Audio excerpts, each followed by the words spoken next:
Let's bring in New Jersey Governor Christie, who will deliver the convention's big keynote speech tonight. Good morning, Governor. Morning, George. How are you today? I'm doing well, thank you. We just heard from John Carl. President Obama is going to be campaigning today. The convention is back to business, but you could be taking that podium tonight just as Isaac is making landfall. Have you had to adjust your speech to take account of that? No, not really, George. I think, my speech has pretty much stayed the way it was intended to be. But we're all obviously looking very closely at what's going to be happening in the Gulf. And our thoughts and our prayers are with the people in Louisiana, Mississippi, and Alabama to hope that any damage that may happen will be minimal and that there'll be no loss of life. A lot of the party faithful are looking forward to a fire and brimstone speech from you. Is that what they're going to get? We'll see. Come tonight and watch, George. I'm not going to tell you too much about what we're going to do tonight, but you know that I'll be talking about the New Jersey experience and what that means for the country, what it can mean and what it can promise for the country. There'll be some other stuff I'll be talking about too, but I'll be ready when I walk out on that stage tonight. The Democrats are already ready for you to talk about the New Jersey experience. They're pointing out ahead of your speech that New Jersey is near the bottom of states in unemployment, 48th in unemployment, 47th in economic growth. Yeah, except that in the last 12 months, George, we're ranked 4th in the country in terms of number of private sector jobs that have been created according to CNBC, and that we've had 90,000 new private sector jobs created since I've been governor.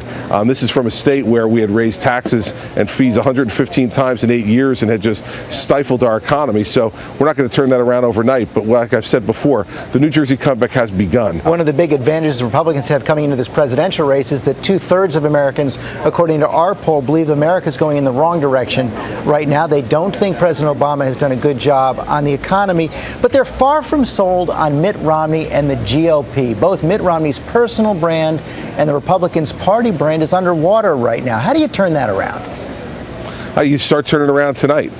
Ann Romney speaking tonight in prime time, my speech, and you go to Paul Ryan on Wednesday night and on Thursday night, Mitt Romney. And listen, I've always said this, George. You've interviewed me before about this campaign.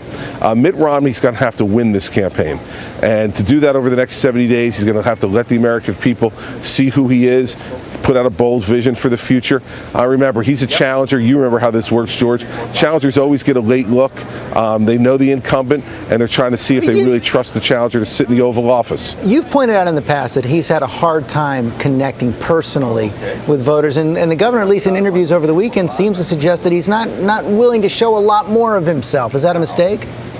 Well, listen, first of all, I saw those interviews, and I don't think that's what he was really saying.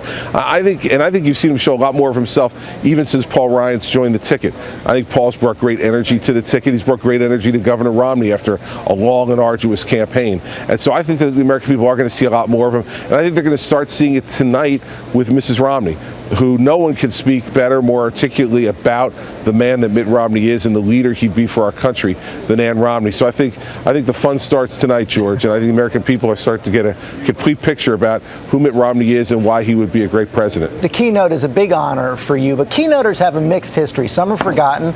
Others, like President Obama, go on to be president. What's the one thing you want Americans to know about you when you finish your speech and step off that podium tonight? George, I think if the American people watch tonight, leave the speech by saying, yep, that's him, that's who I heard about, it seems genuine to me, then I think I will have done my job for me. And if they say, I like the vision he's laid out for the country and for his party for the next 4 years, then I will have done the job for my party and my country. So there's a whole bunch of things to accomplish tonight, and hopefully in the time that I have allotted to me, I'll be able to do it. We'll be watching, Governor. Thanks very much. Thanks, George. Thanks for having me on this morning.